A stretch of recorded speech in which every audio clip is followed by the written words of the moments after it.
This is the Mr. Pi from Retro Remake.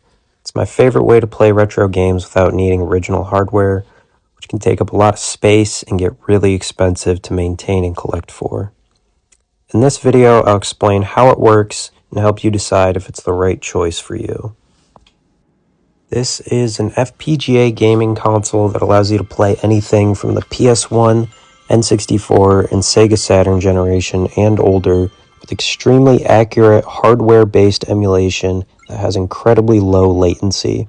It also has HDMI and VGA video output, which lets me play on either a regular TV or monitor or on my CRT, and it can output to both at the same time. I spent $200 on mine, which might sound expensive.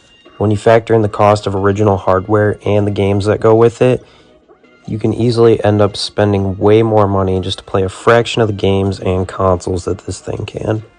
Obviously, software emulation using things like RetroArch is always an option, so you don't need something like this to play retro games, but for me, this fits my needs perfectly. If you're looking for things like save states, increased internal resolutions, and modding abilities, just stick to software emulation.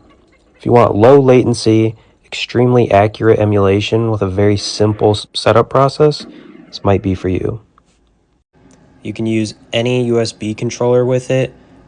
These are the three that I like using. This is the Switch Online N64 controller, the Switch Online SNES controller, and the PS5 controller. All of these work great with it.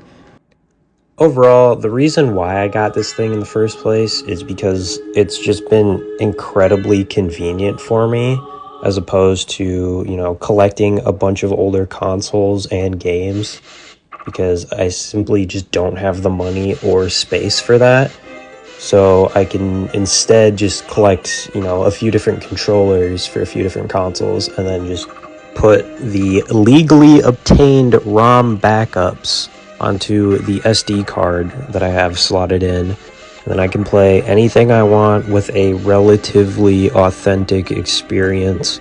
Obviously, nothing beats the original hardware, but as far as convenience goes, I'd say this is as close as you can get to the original thing. If you ended up sticking around to the end, thank you for watching. Please let me know in the comments what your favorite way to play retro games is.